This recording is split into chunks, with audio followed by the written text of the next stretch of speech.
Safdah TV. Bismillahirrahmanirrahim. Assalamualaikum warahmatullahi wabarakatuh. Alhamdulillahi ala ihsanih wa syukru lahu ala taufiqihi wa amtinanih. Wa ashhadu an la ilaha illallah wahdahu la syarikalah ta'ziman li sya'nih wa ashhadu anna Muhammadan abduhu wa rasuluh ad-da'i ila ridwanih sallallahu alaihi wa ala alihi wa ashabihi wa ikhwani. Amma ba'd, fa ikhwani wa akhawati fillah, rahimani wa rahimakumullah. Semoga Allah Azza wa Jalla senantiasa mencurahkan rahmatnya kepada kita sekalian. Kita lanjutkan pembahasan kitab At-Tauhid yang disusun oleh Syekhul Islam Al-Mujahidul Mujaddid Al-Imamul Allamah Asy-Syaikh Muhammad At-Tamimi rahimahullahu ta'ala rahmatan wasi'ah, memasuki bab yang ke-60. Bab yang beliau beri judul Babu ma ja'a fi munkiri al-qadar. Bab tentang para pengingkar takdir. Bab tentang para pengingkar takdir. Jemaah sekalian, pengingkaran kepada takdir Allah Subhanahu wa ta'ala termasuk kekafiran. Karena beriman kepada takdir merupakan salah satu rukun iman, yaitu rukun iman yang ke-6. Maka mengingkari takdir termasuk kekafiran.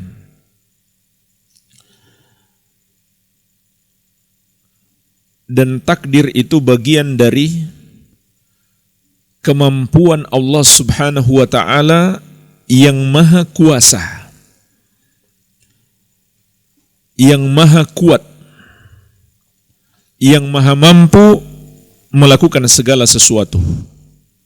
Oleh karena itu, beriman kepada takdir adalah bagian dari keimanan kepada Allah Subhanahu wa ta'ala. Sehingga beriman kepada takdir tidak bisa dipisahkan dengan tauhid.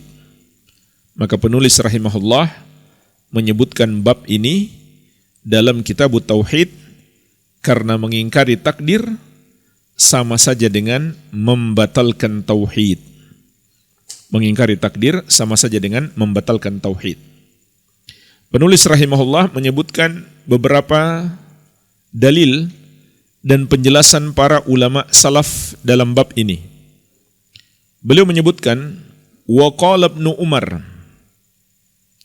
dan berkata sahabat yang mulia Abdullah bin Umar radhiyallahu taala anhuma, walladzi nafsu ibni Umar biyadihi, demi Allah yang jiwa Ibnu Umar ada di tangannya, lau kana li ahadihim mithlu Uhudin zahaban, andai salah seorang dari mereka, yaitu mereka para pengingkar takdir, memiliki emas sebesar gunung Uhud, summa anfaqahu fi sabilillahi, kemudian dia sedekahkan di jalan Allah, ma qabilahu Allahu minhu hatta yu'mina bil qadari, maka Allah tidak akan menerima daripadanya sampai dia beriman kepada takdir. Thumma istadalla biqaulin Nabi sallallahu alaihi wasallam, kemudian beliau berdalil dengan ucapan Nabi sallallahu alaihi wasallam, al-imanu an tu'mina billahi wa malaikatihi wa kutubihi wa rusulihi wal yaumil akhir wa tu'mina bil qadari khairihi wa syarrihi. Iman itu adalah engkau beriman kepada Allah, malaikat-malaikatnya, kitab-kitabnya, rasul-rasulnya, dan hari akhir, dan engkau beriman kepada takdir, baiknya dan buruknya. Rawahu Muslim, diriwayatkan oleh Imam Muslim. Inilah jemaah sekalian, dalil yang pertama dalam bab ini. Sebuah hadis sekaligus penjelasan sahabat yang mulia Ibnu Umar radhiyallahu taala anhuma. Dan hadis ini adalah potongan dari hadis Jibril alaihi salam yang juga terdapat dalam hadis Al-Arba'in An-Nawawiyah yang kedua, hadis Jibril yang masyhur tentang iman, Islam dan ihsan dan tanda-tanda kiamat. Jadi hadis ini ada kisahnya. Kenapa Ibnu Umar menyampaikan demikian? Karena muncul di Basrah, di Irak, golongan pengingkar takdir yang dipelopori oleh seseorang yang bernama Ma'bad al-Juhani. Dan Ma'bad al-Juhani serta kawan-kawannya ketika itu yang mengingkari takdir itu bukan sembarang orang. Mereka adalah para penuntut ilmu. Mereka adalah orang-orang yang rajin ibadah. Demikianlah kalau kita lihat para pencetus bid'ah, para pentolannya pertama sekali itu orang yang belajar ilmu, belajar Al-Quran dan hadis dan ahli ibadah. Pertanyaannya, kenapa mereka sampai tersesat? Karena mereka memahami ilmu itu tidak seperti pemahaman sahabat. Ini sebab utama tersesatnya kaum muslimin. Walaupun mereka belajar Al-Quran dan hadis, tapi tidak memahami seperti pemahaman sahabat, seperti yang diperintahkan oleh Al-Quran dan hadis itu sendiri, maka mereka tersesat. Jadi Al-Qadariyah yang dinamakan terhadap mereka, artinya para pengingkar takdir, muncul di akhir masa sahabat. Ini termasuk golongan yang sudah lama sekali, para pengingkar takdir yang disebut Al-Qadariyah yang muncul di akhir masa sahabat.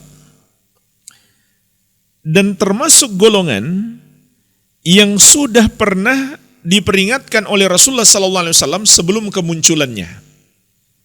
Ada sejumlah golongan yang diingatkan Nabi SAW sebelum kemunculannya. Yang paling banyak Rasulullah SAW berbicara tentang Khawarij. Dan di antara yang beliau telah bicarakan adalah Qadariyah. Sebagaimana dalam riwayat Abu Daud, juga dari Ibnu Umar radhiyallahu anhuma, Rasulullah SAW bersabda, Al-Qadariyatu majusu hadhil ummah. Qadariyah adalah majusinya umat ini. In maridu fala ta'uduhum. Kalau mereka sakit, jangan jenguk mereka. Wa in matu fala tashhaduhum. Kalau mereka mati, jangan hadiri jenazah mereka. Karena mereka bukan lagi golongan orang-orang yang beriman. Oleh karena itu di sini, ketika dikabarkan kepada Ibnu Umar radhiyallahu anhuma tentang kebaikan mereka, mereka ini ahli ibadah, mereka ini sering membahas ilmu, tapi mereka mengingkari takdir. Maka Ibnu Umar radhiyallahu anhuma tidak ragu untuk menegaskan, andai seorang dari mereka punya emas sebesar gunung Uhud, lalu dia infakkan di jalan Allah, maka Allah tidak akan terima sampai dia beriman kepada takdir. Menunjukkan mereka kafir. Karena yang tidak diterima sedekahnya hanyalah orang-orang kafir. Sebagaimana juga Allah sebutkan di surat At-Taubah ayat ke-54. Wa ma mana'ahum an tuqbala minhum nafaqatuhum illa annahum kafaru billahi wa birasulih. Dan tidak ada yang menghalangi diterimanya sedekah-sedekah mereka kecuali karena mereka kafir kepada Allah dan Rasulnya. Bahkan Ibnu Umar juga mengatakan kepada mereka, fa idza laqita ulaika, Ibnu Umar mengatakan kepada seorang ulama dari generasi tabi'in, yaitu Yahya bin Ya'mar, yang datang dari Basrah untuk menanyakan tentang mereka. Kalau kamu kelak berjumpa dengan mereka setelah kembali ke Basrah, fa'akhbirhum, kabarkan kepada mereka, anni bari'um minhum, bahwa aku berlepas diri dari mereka, wa annahum bura'a'u minni, dan bahwasanya mereka juga berlepas diri dari aku. Jadi jemaah sekalian, ini menunjukkan bahwa mereka telah kafir kepada Allah Subhanahu wa ta'ala.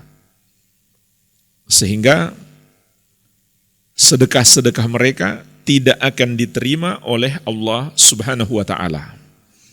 Bahkan semua amal ibadah mereka, sebagaimana Allah tegaskan juga di surat Al-Maidah ayat ke-5. Wa may yakfur bil imani faqad habita amaluhu wa huwa fil akhirati minal khasirin. Dan barang siapa yang kufur terhadap keimanan, maka terhapuslah amalannya, dan dia di akhirat kelak termasuk orang-orang yang merugi.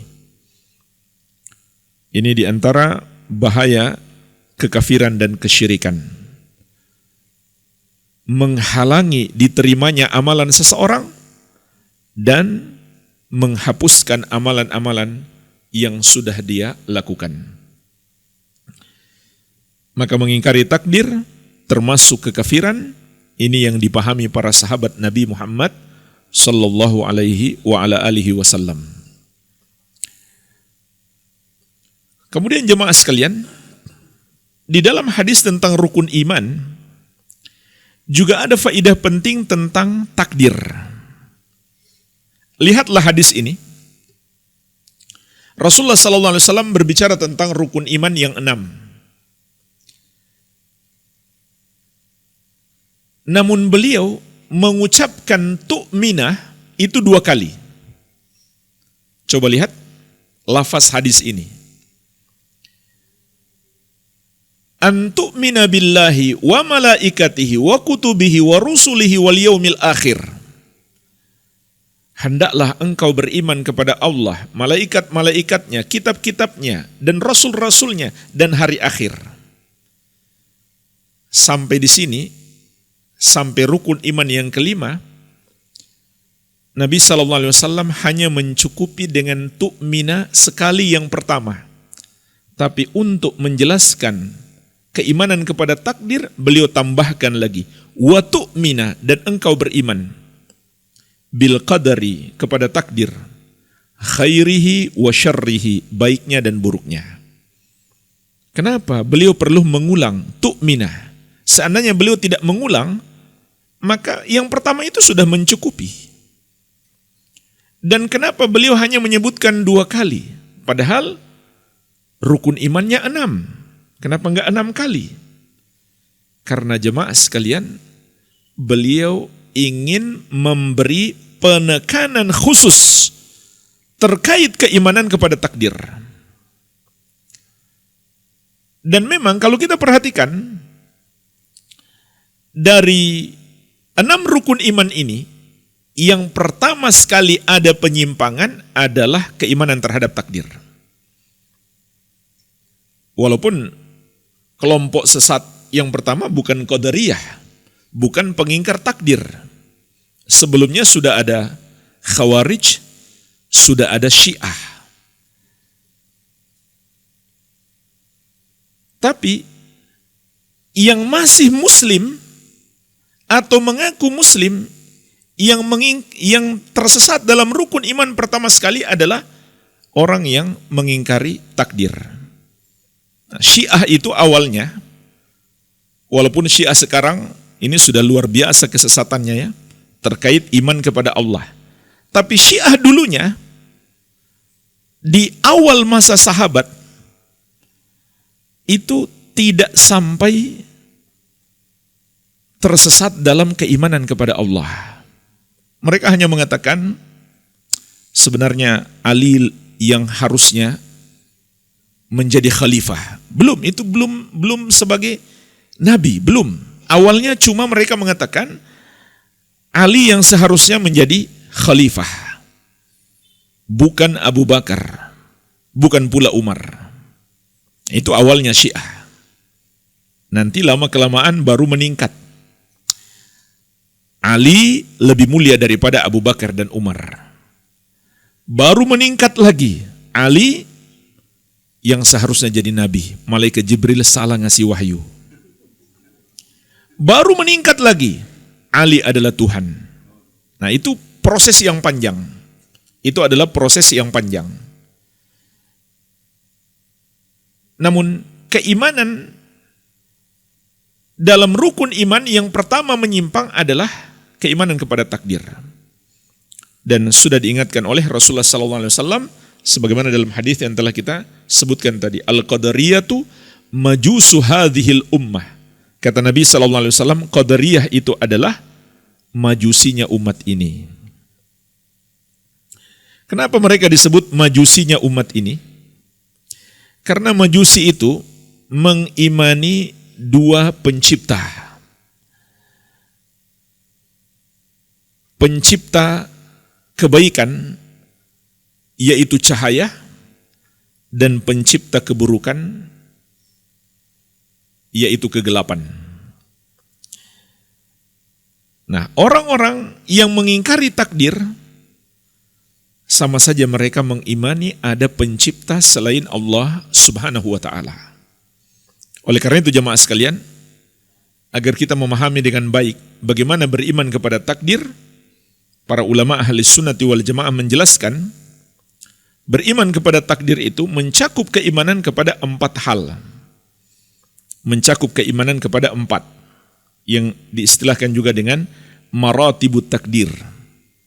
Maratibu al-qadar, tingkatan keimanan terhadap takdir. Yang pertama, beriman kepada ilmu Allah, yaitu kita meyakini ilmu Allah meliputi segala sesuatu, secara global maupun secara terperinci. Allah mengetahui segala sesuatu, tidak ada yang tersembunyi darinya. Dan di surat Al-Ankabut ayat ke-62 Allah menegaskan, innallaha bikulli syai'in alim. Sesungguhnya Allah Maha mengetahui segala sesuatu. Yang kedua, beriman kepada Al-Kitabah, pencatatan takdir. Yaitu Allah Subhanahu wa ta'ala telah menulis takdir seluruh makhluk di Al-Lauhul Mahfuz 50.000 tahun sebelum langit dan bumi diciptakan. Allah jelaskan dalam banyak ayat, di antaranya di surat Al-Hajj ayat ke-70. Alam ta'lam anna Allah ya'lamu ma fis sama'i wal ardi. Inna dzalika fi kitabin, inna dzalika 'ala Allahi yasir. Tidakkah kamu mengetahui bahwasannya Allah Maha mengetahui apa yang ada di langit dan apa yang ada di bumi. Sesungguhnya yang demikian itu telah tertulis di dalam sebuah kitab. Sesungguhnya yang demikian itu mudah bagi Allah. Dalam hadis yang diriwayatkan Imam Muslim dari Abdullah bin Amr bin Al-As radhiyallahu anhuma, Rasulullah sallallahu alaihi wasallam bersabda, "Kataballahu maqadiral khalaiq qabla an yakhluqas samawati wal ard bi 50 alf sanatin." Allah telah menulis takdir seluruh makhluk sebelum Allah menciptakan langit dan bumi selama 50.000 tahun. Yang ketiga, mengimani al-masyiah. Artinya, kita yakini segala sesuatu terjadi sesuai kehendak Allah Subhanahu wa ta'ala. Kalau Allah menghendaki terjadi, pasti terjadi. Kalau tidak, maka tidak. Semua terjadi dengan kehendak Allah Subhanahu wa ta'ala. Dalam surat Ibrahim ayat ke-27 Allah menegaskan, wa yaf'alullahu ma yasha, dan Allah melakukan apa yang Dia kehendaki. Dan sudah pernah kita bahas hadis tentang orang yang ditimpa musibah. Maka Rasulullah SAW melarang, dia mengatakan, "Lau anni fa'altu kadza lakana kadza wa kadza." Seandainya yang aku lakukan ini, tentu yang akan terjadi ini dan itu. Bukan musibah yang terjadi. Seharusnya yang dia katakan apa? Qaddarallahu wa ma syaa fa'al. Allah sudah menakdirkan dan Allah melakukan apa yang dia kehendaki. Maka semua yang terjadi adalah takdir Allah, semua terjadi dengan kehendak Allah Subhanahu wa ta'ala. Kemudian yang keempat, mengimani penciptaan Allah. Maksudnya adalah segala sesuatu yang terjadi, makhluk, dan seluruh pergerakan makhluk adalah ciptaan Allah Subhanahu wa ta'ala. Sebagaimana Allah tegaskan dalam banyak ayat, di antaranya dalam surat Az-Zumar ayat ke-12. Allahu khaliqu kulli syai'in. Allah pencipta segala sesuatu. Dan di surat As-Saffat ayat 96, Wallahu khalaqakum wa ma ta'malun. Dan Allah yang menciptakan kamu serta apa yang kamu kerjakan. Maka manusia dan perbuatan manusia, baiknya maupun buruknya, semuanya adalah ciptaan Allah. Sebutir pasir. Dan ketika pasir itu bergerak, keduanya adalah ciptaan Allah Subhanahu wa ta'ala. Pasir itu dan pergerakannya adalah ciptaan Allah Subhanahu wa ta'ala. Semuanya. Tidak ada pengecualian. Ini yang harus kita imani dalam rukun iman yang keenam, beriman kepada takdir Allah Subhanahu wa ta'ala. Makhluk dan seluruh pergerakannya adalah takdir Allah, ciptaan Allah Subhanahu wa ta'ala. Baiknya maupun buruknya.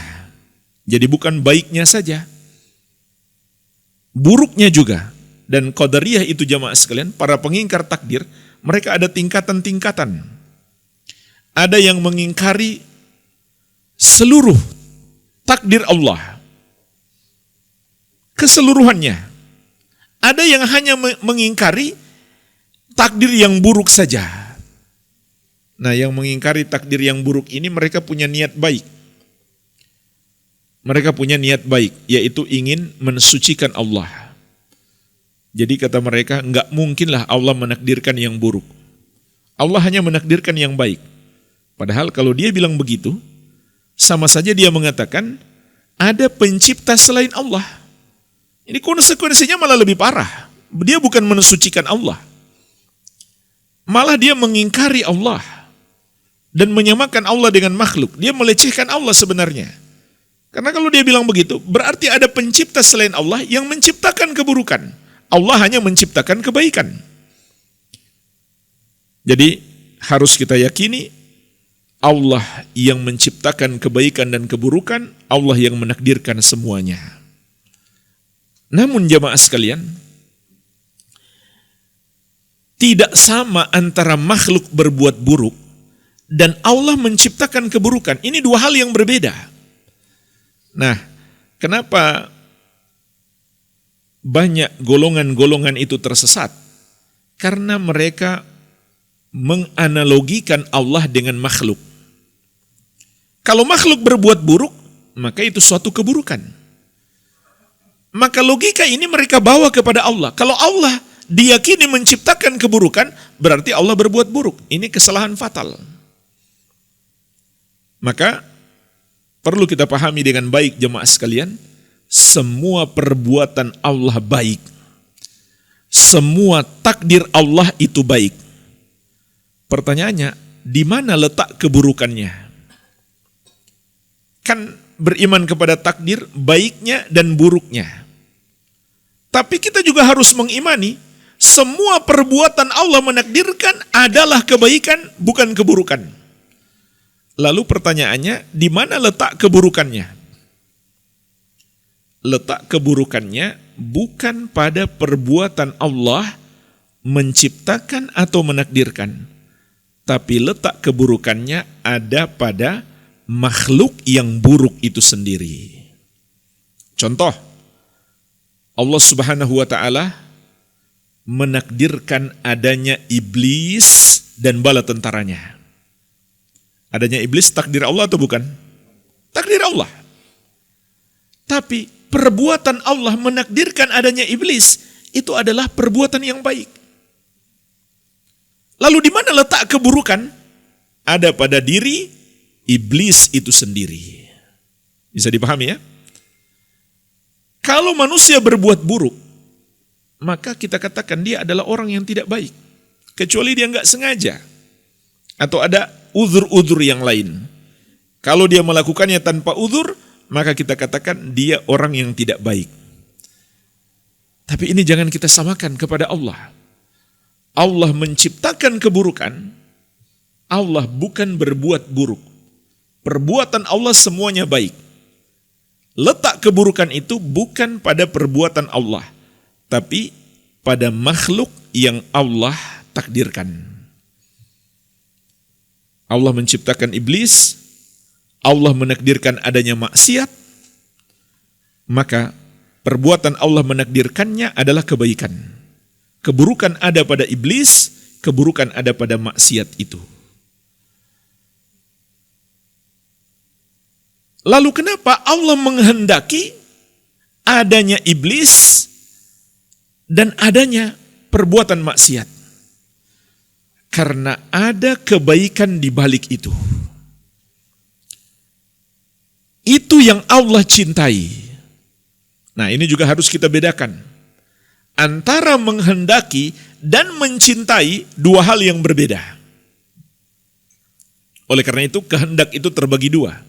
Kehendak kauniyah dan kehendak syar'iyah. Nah, di sini banyak orang tersesat karena tidak memahami dengan baik. Seperti orang yang berbuat dosa, lalu dia beralasan, ini kan kehendak Allah. Saya nggak salah dong kalau begitu. Nah, sekarang pertanyaannya, benar nggak dia berbuat dosa kehendak Allah? Benar atau tidak? Na'udzubillah. Yang jawab tidak, batal tauhidnya.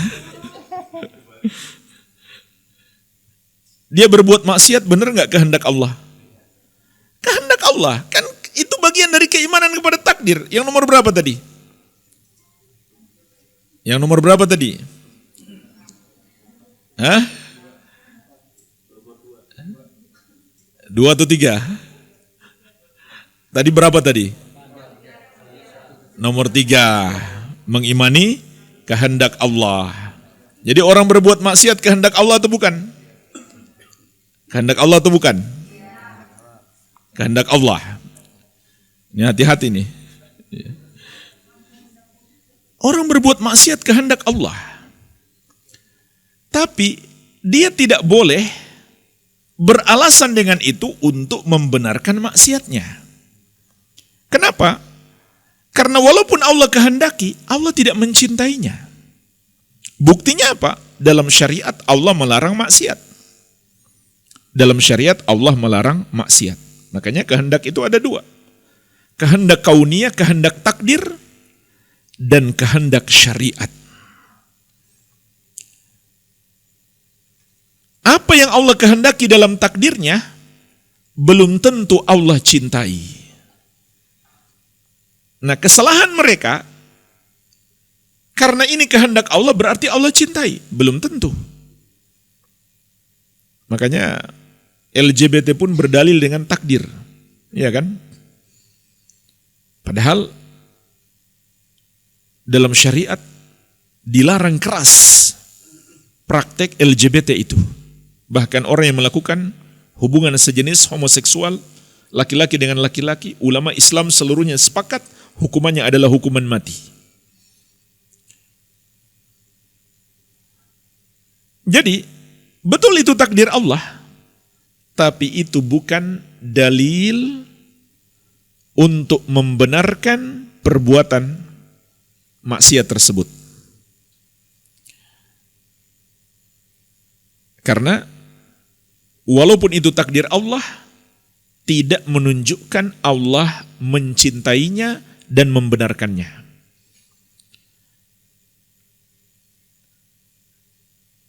Kalau ada perintahnya dalam syariat, barulah hal itu dicintai oleh Allah Subhanahu wa ta'ala. Maka harus dibedakan antara kehendak kauniyah, kehendak takdir, dan kehendak syariat. Ini satu jawaban. Masih banyak jawaban lain yang bisa kita berikan kepada orang yang berbuat maksiat dengan beralasan itu sudah takdir. Kita bisa mengatakan misalkan, orang yang berbuat maksiat itu, sebelum dia melakukan maksiat, dia belum tahu apakah itu takdirnya atau tidak. Oleh karena itu jamaah sekalian, ketika dia berbuat maksiat, dia memilih sendiri, bukan dipaksa oleh Allah Subhanahu wa ta'ala. Nah, oleh karena itu di sini juga kita perlu mengenal ada golongan yang kedua yang tersesat dalam keimanan terhadap takdir. Jadi golongan pertama tadi apa namanya? Qadariyah. Golongan yang pertama mereka adalah Qadariyah. Golongan yang kedua, apa namanya? Namanya adalah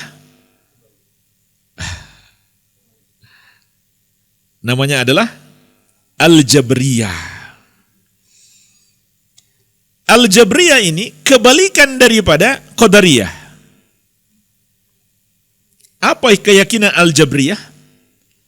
Karena semuanya sudah takdir Allah, maka manusia tidak punya kemampuan untuk berkehendak, tidak pula kemampuan untuk memilih sesuai dengan kehendaknya.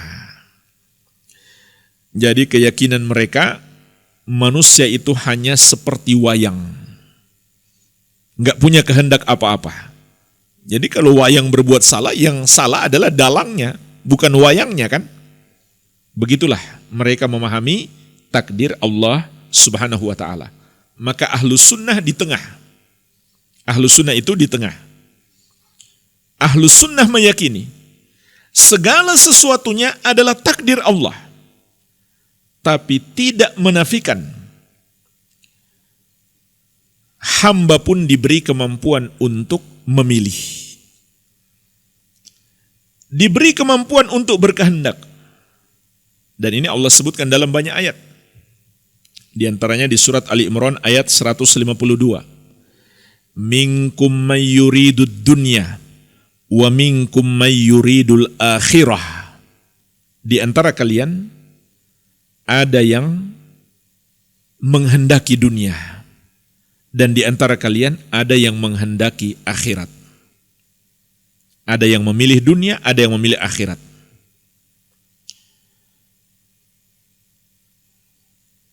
Jadi Allah pun menetapkan dalam Al-Quran, manusia punya kemampuan untuk berkehendak dan memilih sesuai dengan apa yang dia kehendaki. Dan ini pun dengan mudah dipahami oleh akal sehat kita. Seperti di pagi ini, kita bisa menentukan, kita bisa memilih menu sarapan apa yang mau kita makan.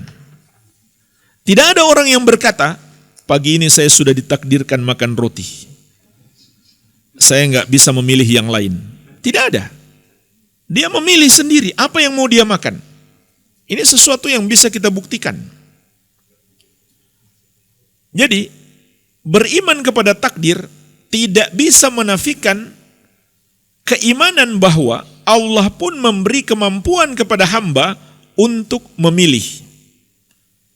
Namun ini tentu tidak dalam setiap permasalahan.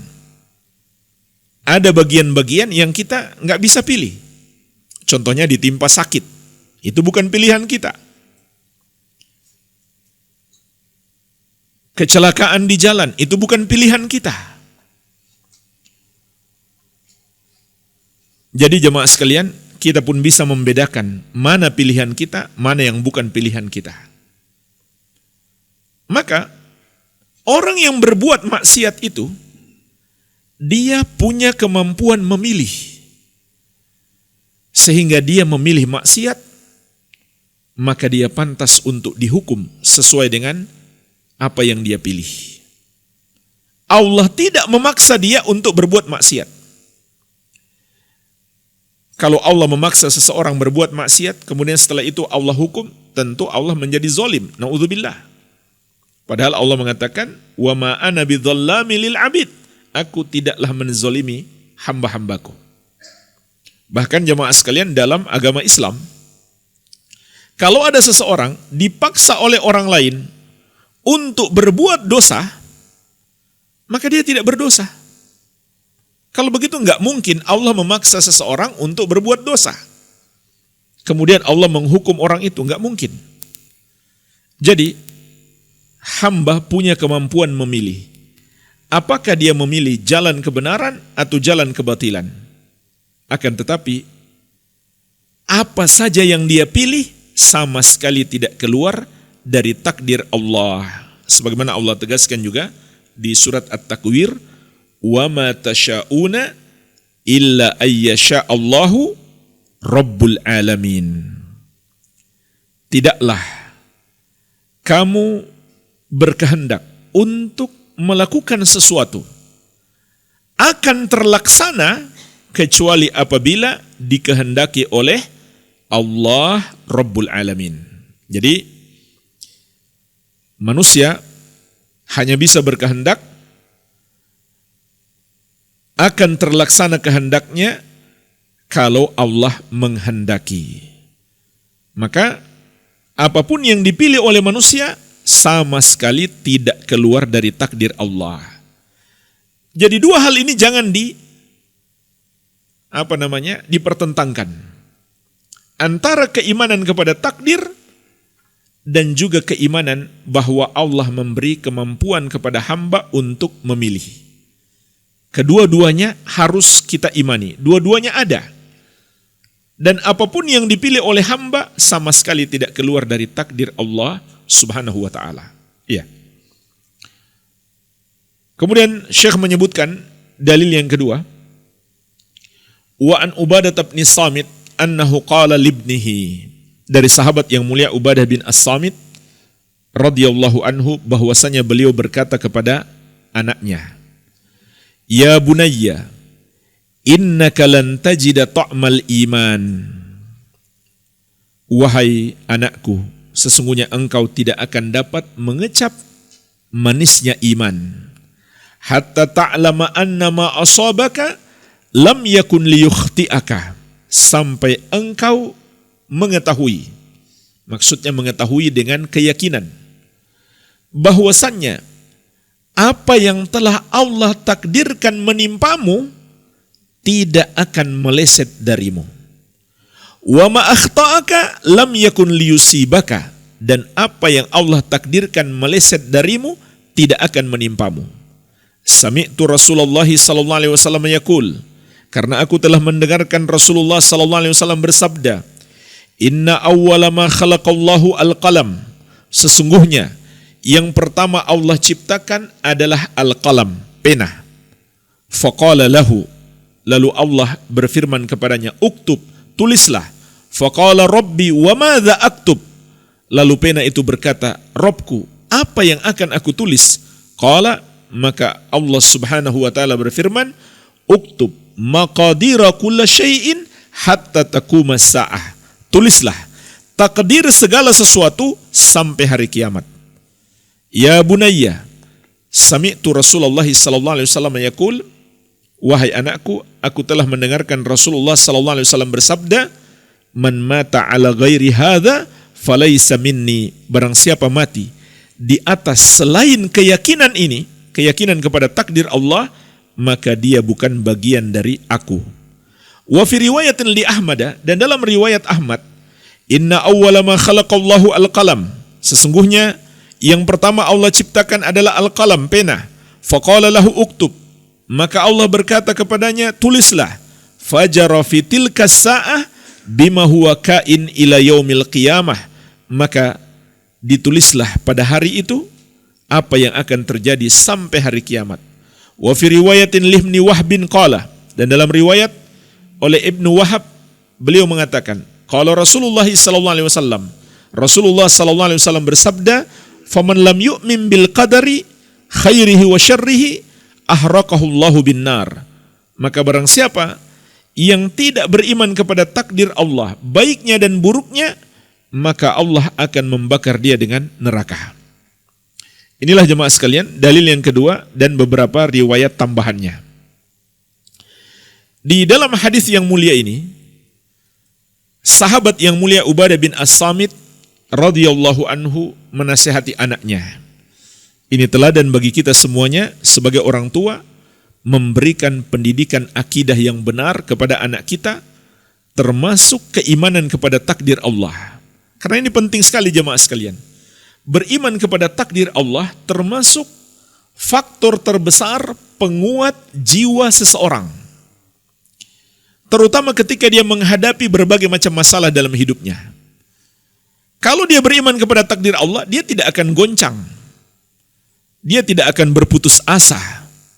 Dia tidak akan terjerumus dalam perbuatan-perbuatan yang buruk untuk melampiaskan amarahnya, kekecewaannya karena ditimpa musibah. Sebab kalau dia beriman kepada takdir, dia yakin dia nggak akan bisa lari dari takdir Allah. Mau melakukan apapun, nggak akan bisa lari dari takdir Allah Subhanahu wa Ta'ala. Sehingga hatinya lebih menerima musibah yang terjadi. Makanya telah kita bahas, Nabi SAW mengajarkan saat ditimpa musibah, kita mengatakan qaddarallahu wa ma syaa fa'al. Allah sudah menakdirkan dan apa yang Allah kehendaki pasti terjadi. Maka ini akan memberi penguatan terhadap jiwa agar tidak goncang, agar tidak gundah gulana, agar tidak larut dalam kesedihan saat tertimpa musibah. Dan sebaliknya, orang yang beriman kepada takdir, ketika dia mendapatkan apa yang dia idam-idamkan, dia mendapatkan harta yang melimpah misalkan, dia tidak menjadi orang yang sombong. Kenapa? Dia yakin kepada takdir, ini takdir Allah, berarti ini anugerah Allah, Allah yang hebat, Allah yang pantas dipuji, bukan dia. Maka dia pun terhindar dari sifat ujub, dari sifat sombong. Ini di antara pentingnya pendidikan takdir untuk anak-anak kita. Lihatlah, sahabat yang mulia Ubadah bin As-Samit radhiyallahu anhu mengajarkan kepada kita bagaimana beliau menasihati anaknya untuk beriman kepada takdir. Bahkan beliau mengingatkan, beriman kepada takdir merupakan syarat seseorang mengecap manisnya iman.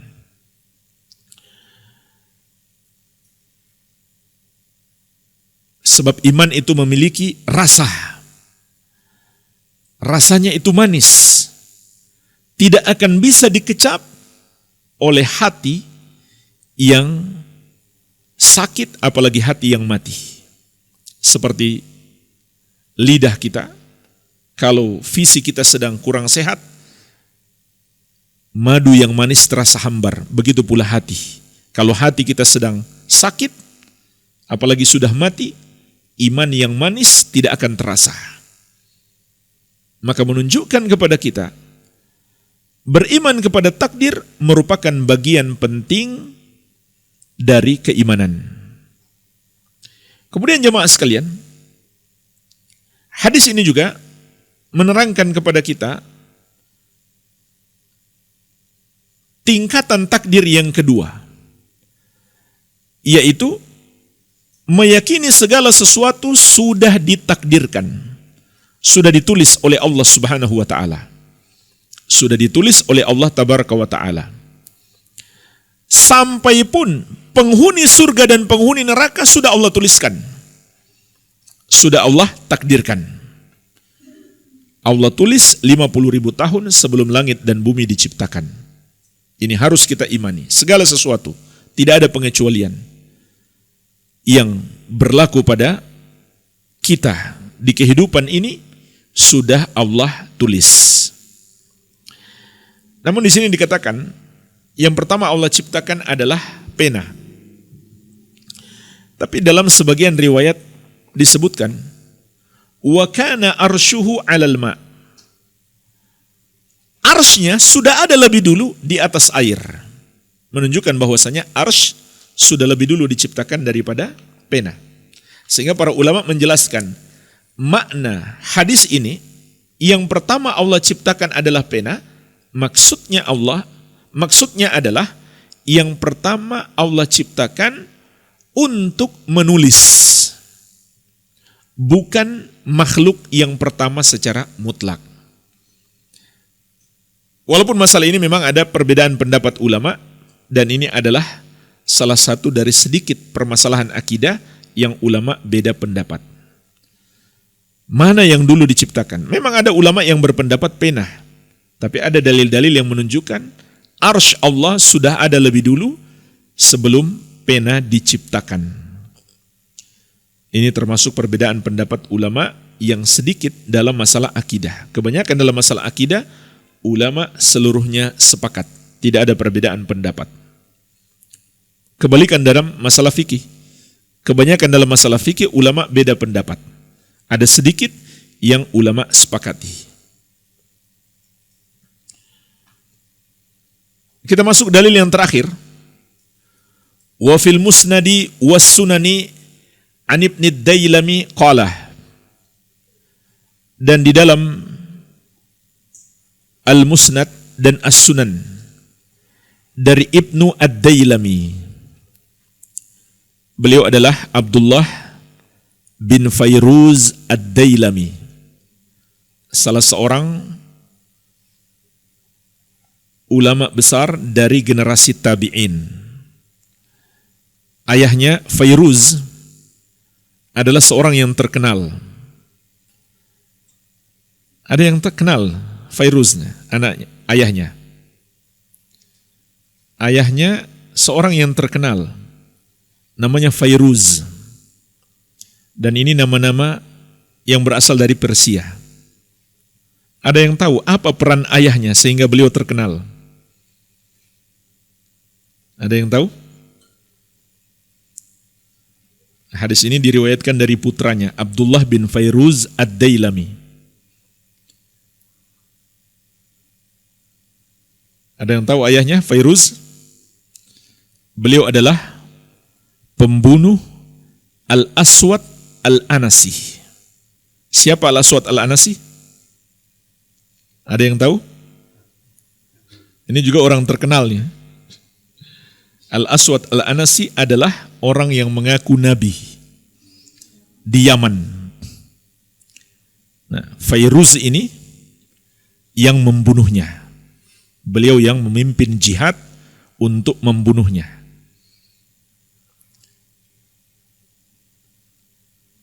Nah, inilah riwayat dari putranya, Abdullah bin Fairuz ad-Dailami radhiyallahu anhuma. Beliau mengatakan, Ataitu Ubay bin Ka'bin.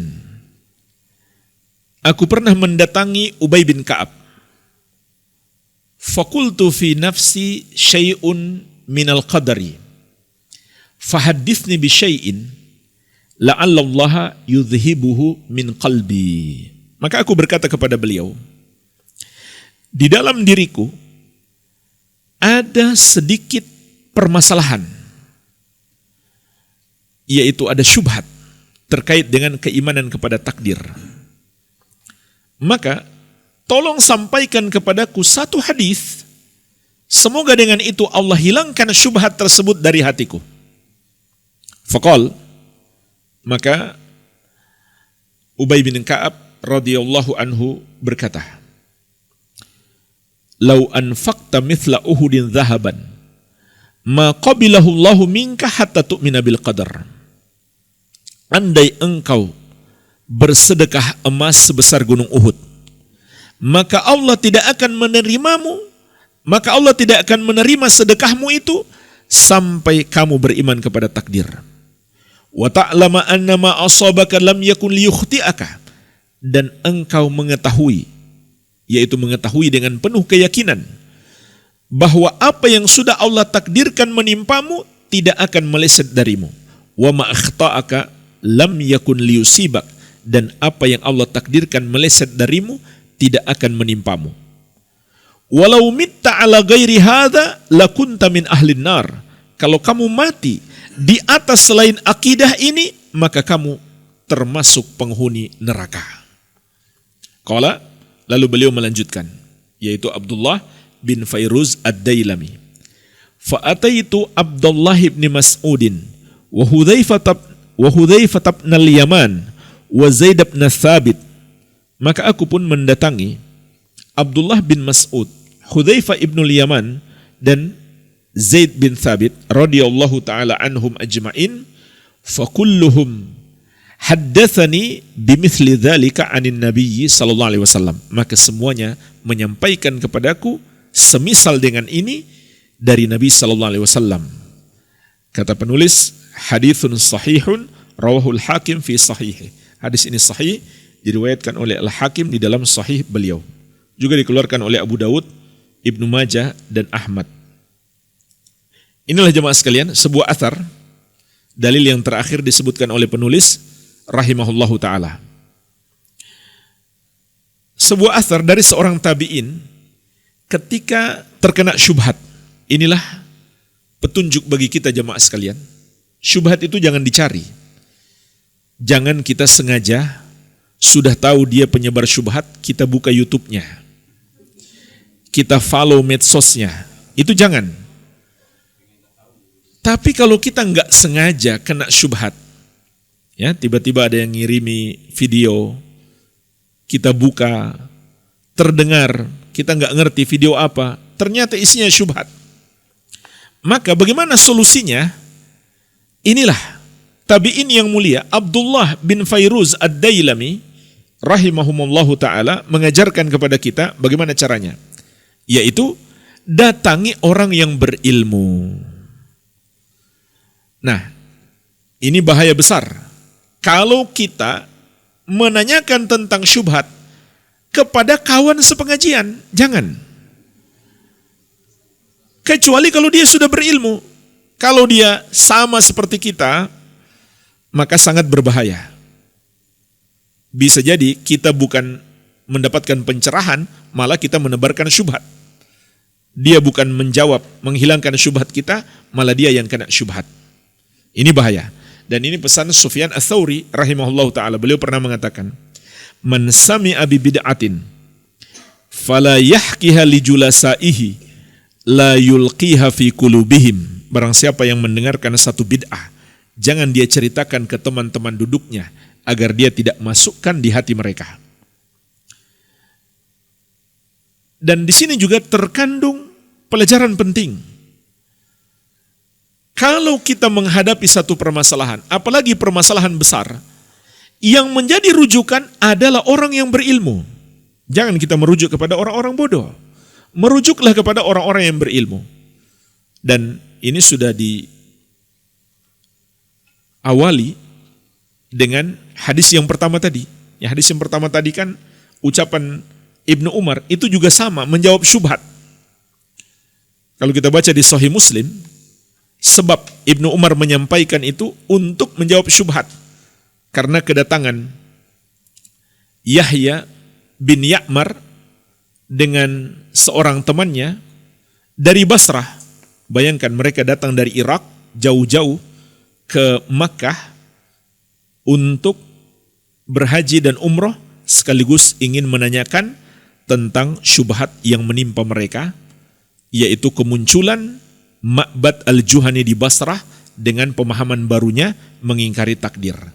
Ini petunjuk bagi kita. Kalau ada masalah-masalah besar terkait dengan urusan orang banyak, maka jadikan rujukan kita para ulama yang mendalami ilmu, bukan orang-orang yang bodoh. Iya. Maka datanglah beliau kepada para sahabat Nabi sallallahu alaihi wasallam. Datanglah beliau kepada Ubay bin Ka'ab. Kemudian Ibnu Mas'ud, Hudzaifah dan Zaid bin Thabit. Ternyata jawaban mereka semuanya sama. Tentang keharusan beriman kepada takdir Allah, bahwa apapun yang terjadi adalah takdir Allah. Tidak ada satupun yang keluar dari takdir Allah, dan pengingkaran terhadapnya adalah kekufuran. Ini dua kesimpulan penting dari penjelasan para sahabat Nabi sallallahu alaihi wasallam tentang takdir Allah. Yang pertama, segala sesuatu terjadi dengan takdir Allah, baiknya maupun buruknya. Yang kedua, pengingkaran kepada takdir adalah kekufuran. Dan di sini kita juga bisa memetik pelajaran, yaitu kesatuan akidah para sahabat. Dalam hal takdir, mereka tidak berbeda pendapat.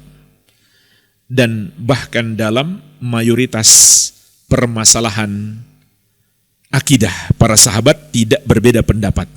Kecuali sedikit sekali yang mereka perselisihkan. Dan apabila para sahabat sudah sepakat, maka barang siapa menyelisihinya, dia pasti salah, tersesat, tidak mungkin dia benar. Karena Rasulullah SAW bersabda, Innallaha la yajma'u ummati ala dhalalah. Sesungguhnya Allah tidak akan mempersatukan umatku di atas kesesatan. Jadi, pembahasan tentang takdir yang kita bahas ini adalah akidah yang disepakati oleh para sahabat. Barang siapa menyelisihinya, dia tersesat. Walhamdulillah, ini yang bisa kita bahas. Semoga bermanfaat. Billahi taufik wal hidayah. Wassalamualaikum warahmatullahi wabarakatuh. Waalaikumsalam warahmatullahi wabarakatuh.